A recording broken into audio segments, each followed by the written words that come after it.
Good morning. This is David Lee with Gravity Golf. Today we're going to show you how to balance a golf ball. A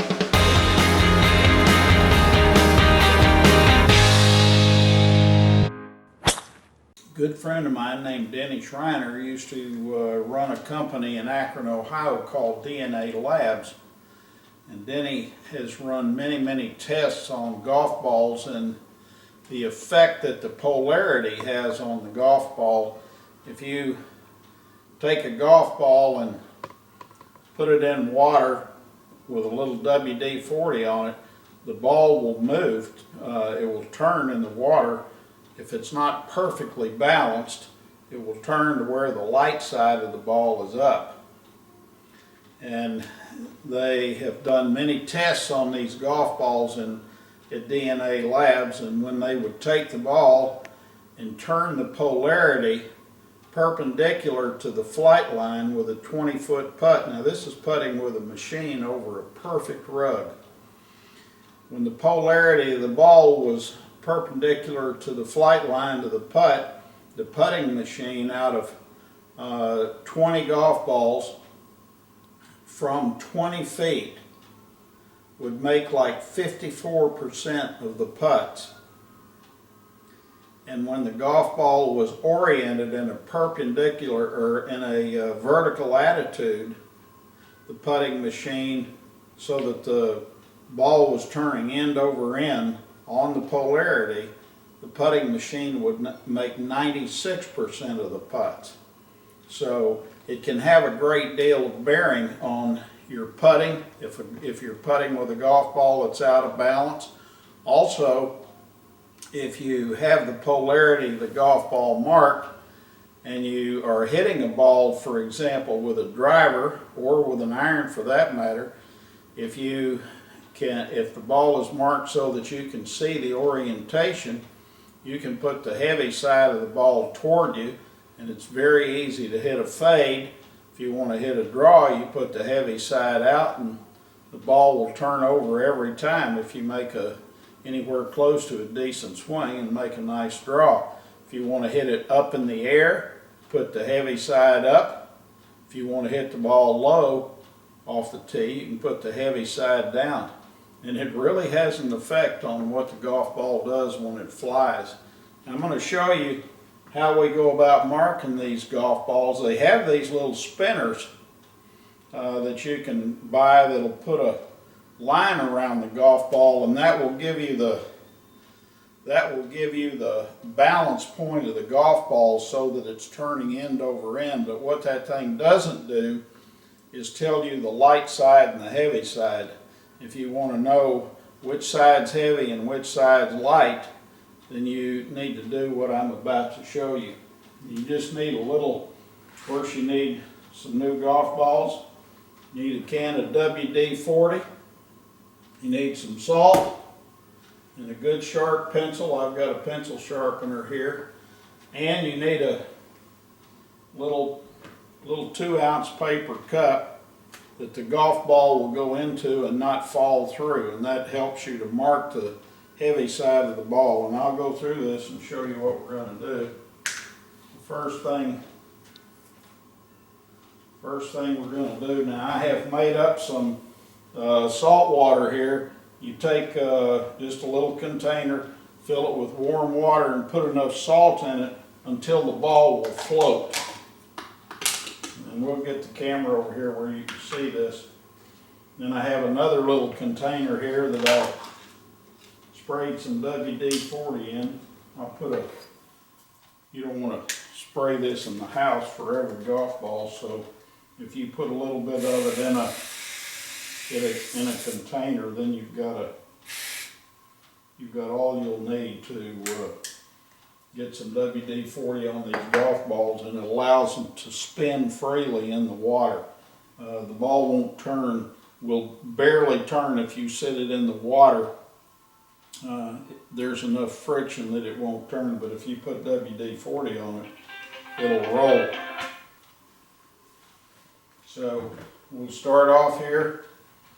I've got my pencil here to mark these.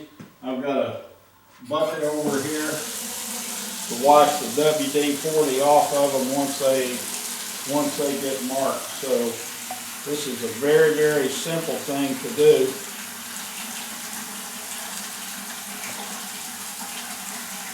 I'm going to take the ball and get a little WD-40 on it and just wipe it around with my hand so the ball is evenly covered. Now I'm going to set it in the water.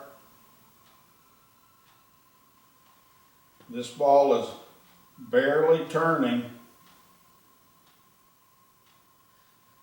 If you put the ball in the water and it's floating, you want to come in here closer where you can see this, Danny.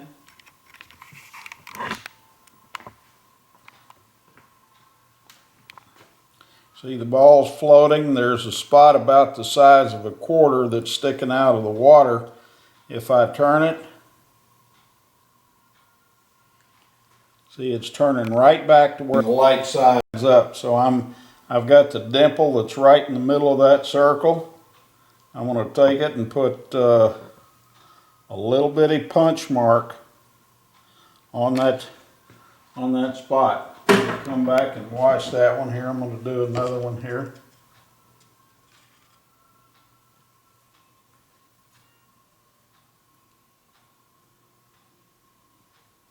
This one's turning very slowly.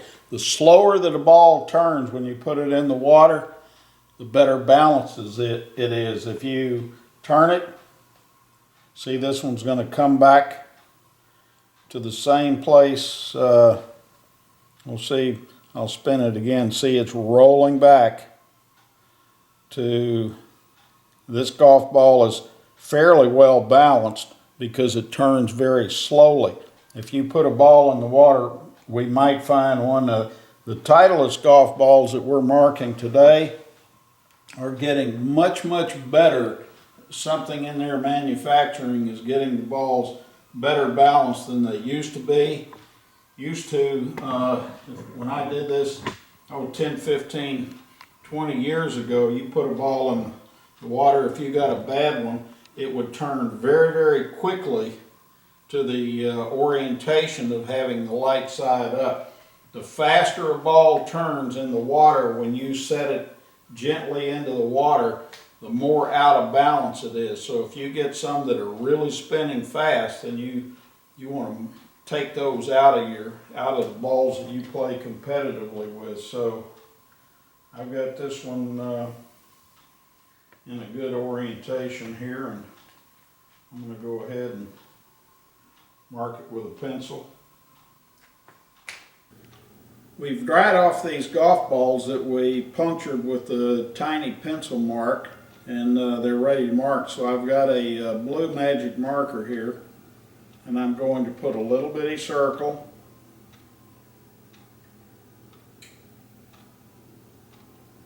That one just happens to be underneath the Titleist name there. So that marks the light side of the golf ball.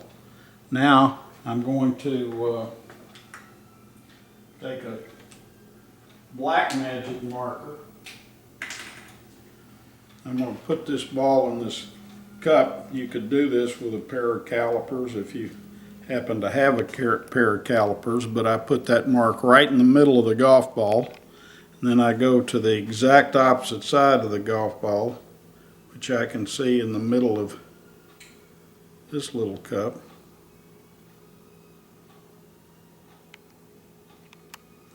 And put a black mark on the other side. So I've got it marked with a heavy side on one side and the light side on the other. So when you putt with this ball, I like to lean the light side slightly toward the hole and put the polarity in a perfectly vertical axis on the intended start line of my putt.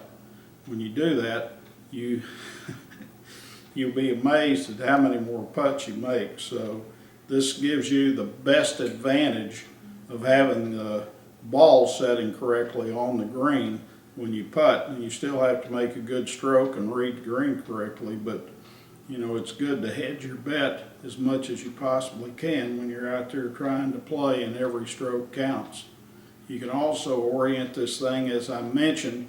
If I want to hit a tee shot up in the air high, I can put the heavy side up. If I want to hit it low, I put the light side up. If I want to fade it, I put the heavy side toward me. And if I want to draw it, I put the heavy side away from me when I have it setting on the tee. So that gives you a little hint of some of the things you can do to kind of help your scores go down. That's what everything we do is about, is trying to give you the best advantages that you possibly can, whether it's through the golf swing or through your equipment or what have you. So you all have a great day. Now you know how to balance a golf ball and go out there and have a good time. Thanks. Thanks for watching today. We hope you find this information helpful. If you hit the subscribe button, you can follow us on YouTube or go to our website. We have all sorts of stuff on there, including school information. If you try all the gravity golf drills, you'll be amazed at what happens to your golf swing in very short order. These drills really, really work. Follow us on social media and come see us when you get a chance. Have a great day. Thank you.